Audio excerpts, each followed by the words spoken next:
Ele pergunta é ético eu submeter um homem adulto, trabalhador, pai de filhos, a assinar um documento e assumir a sua condição de analfabeto?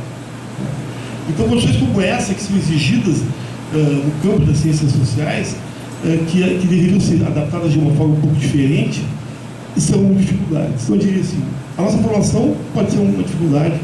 Os tempos de pesquisa hoje exigidos para o campo sociocultural são dificuldades. E a questão ética é um assunto que tem sido bastante debatido.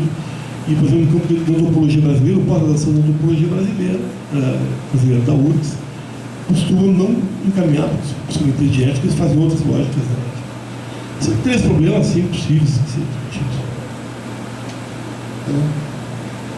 Bom, eu vou talvez reforçar dois pontos que o Stigler colocou e acrescentar talvez mais um na minha perspectiva. Bom, vejam bem, essa área que eu apresentei para vocês aqui, ela é uma interface, eu diria assim, entre dois aspectos principais. Tá? O aspecto da gestão e das políticas públicas. Então, quando nós analisamos isso sob o ponto de vista da formação do nosso quadro, e aí eu coloco a mim e os meus colegas que estão trabalhando junto nesse projeto, nós temos uma fragilidade muito grande na nossa formação, sob o ponto de vista principalmente da gestão. A gestão não faz parte, ela não tem, não fez parte da nossa tradição da formação. Quase todos nós fizemos a nossa formação aqui e ela não está incluída nisso. Então é muito difícil quando tu vai abordar uma questão dessa natureza se não tens uma formação razoável na área da gestão. Eu diria que esse é um aspecto importante. No campo das políticas públicas, eu diria que é muito diferente. Obviamente que há já alguma produção razoável, o professor Stigler já desenvolveu muitos estudos sobre isso aqui na nossa escola, mas eu diria, na questão das políticas, principalmente políticas de esporte de alto rendimento, quando se trata de políticas nacionais, né, nós temos uma carência de formação nesse sentido também. Não há um conhecimento articulado e, ao mesmo tempo, nós também não tivemos a nossa formação nisso. Então, eu diria, como é que nós estamos tentando resolver essa questão? É uma limitação da própria formação do pesquisador para abordar certas questões. Nós estamos desenvolvendo um grupo grande de pessoas, com as mais diversas experiências no campo do esporte, e estamos buscando algumas pessoas de fora, né, que são professores também, não aqui da ESEP, mas que podem nos ajudar a complementar esse aspecto. Isso é uma limitação do meu entendimento. E essa limitação, eu diria que ela se estende também aos nossos estudantes. Nós continuamos com essa falha enorme na nossa formação.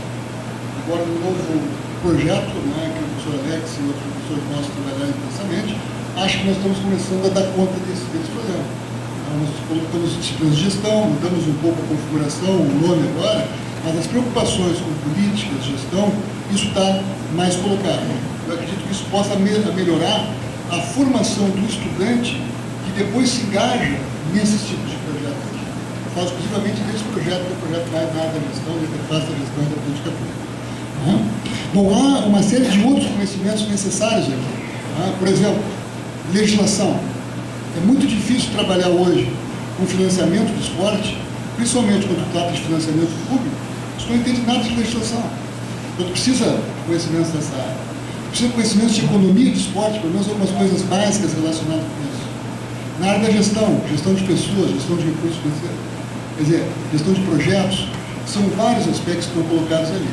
Então, eu diria, isso precisa ser melhorado na nossa formação, do nosso aluno, no curso já de graduação, para que ele possa se engajar em qualquer um desses projetos de uma maneira mais eficiente. Quando eu vejo o projeto que o Alex traz aqui, né, Alex Anisco, que tem trabalhado, eu digo, bom, para se engajar no sistema de saúde, né, fundamental isso também, para se engajar no esporte é fundamental, para se engajar na escola é fundamental entender isso. Nós vamos melhorar muito esse aspecto da nossa formação. Bom, eu diria que hoje não dá para reclamar, porque nós reclamávamos muito no passado, da falta de dinheiro. Hoje nós estamos numa situação muito mais confortável do que nós tínhamos antes. Hoje não dá para colocar porque está faltando dinheiro.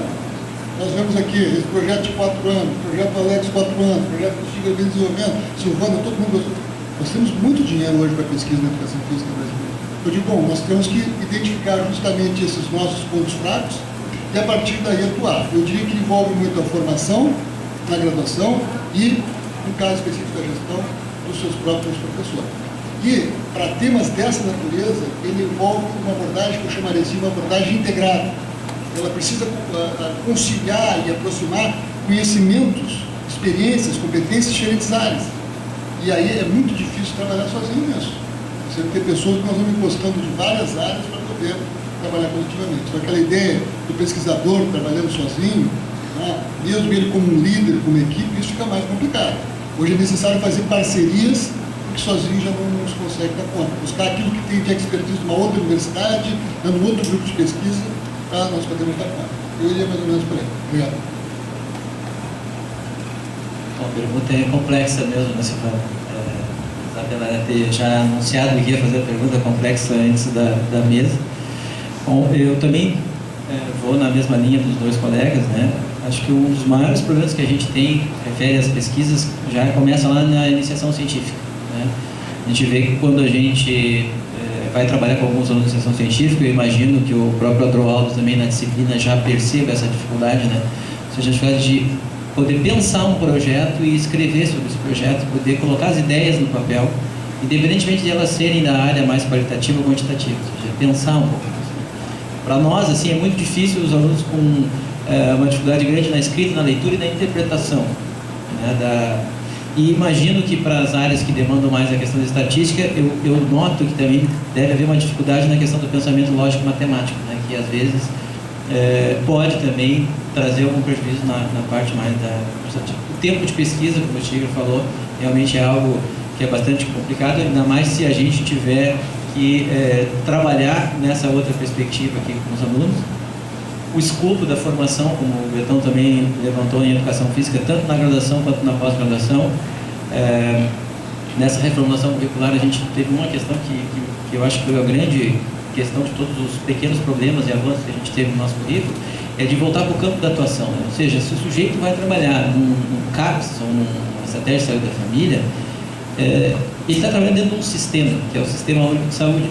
Tem que entender, se ele vai trabalhar na escola, também está trabalhando dentro de um outro sistema, que é o Sistema Nacional de Educação.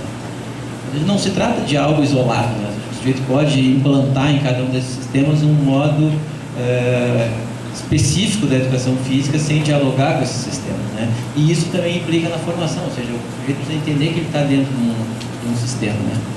E acho que uma das coisas que ainda a gente precisa avançar um pouco mais, e que pese que aqui na ESEF eu acho que a gente já avançou bastante, né? Essa discussão entre áreas biológicas e humanas, ela às vezes atrapalha. Estou envolvido aí com a discussão da Academia da Saúde, no âmbito do Ministério da Saúde, e essa é uma questão que ainda a gente percebe alguns ranços nessa discussão, porque tanto as pesquisas de um lado quanto de outro, elas são importantes e elas se complementam na maior parte dos casos. Aqui a gente, pela própria arquitetura do LAPEX, a gente percebe que os grupos estão acolhidos aqui, são grupos de diferentes matrizes teóricas. Nós aqui numa mesa com colegas das outras áreas assistindo, nós assistindo os colegas, ou seja, aqui na ESEF a gente consegue avançar um pouco mais.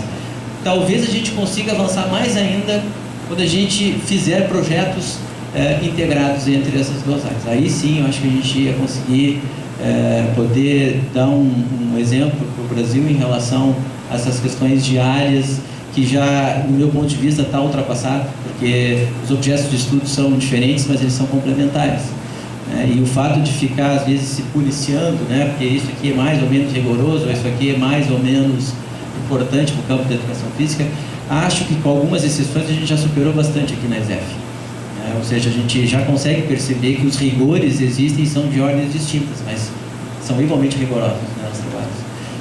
Evidentemente que a gente pode levantar uma ou outra exceção, mas me parece que acho que essa seria uma alternativa bastante interessante, e talvez o LAPEX, pela sua própria estrutura, possa pensar em projetos coletivos em que a gente possa incluir algumas questões de ordem quantitativa ou qualitativa, para a gente poder avançar mais ainda do que a gente já avançou.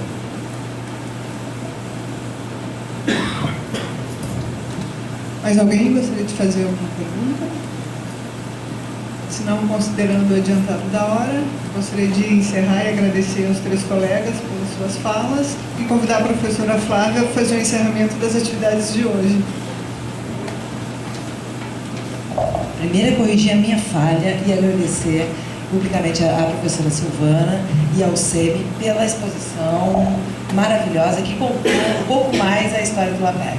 Segundo, agradecer a todos os componentes da mesa que receberam agora uma lembrança do nosso evento a presença de todos e brindar juntos realmente essa integração das áreas distintas, mas muito próximas. Elas falam do mesmo assunto, sobre diferentes olhares.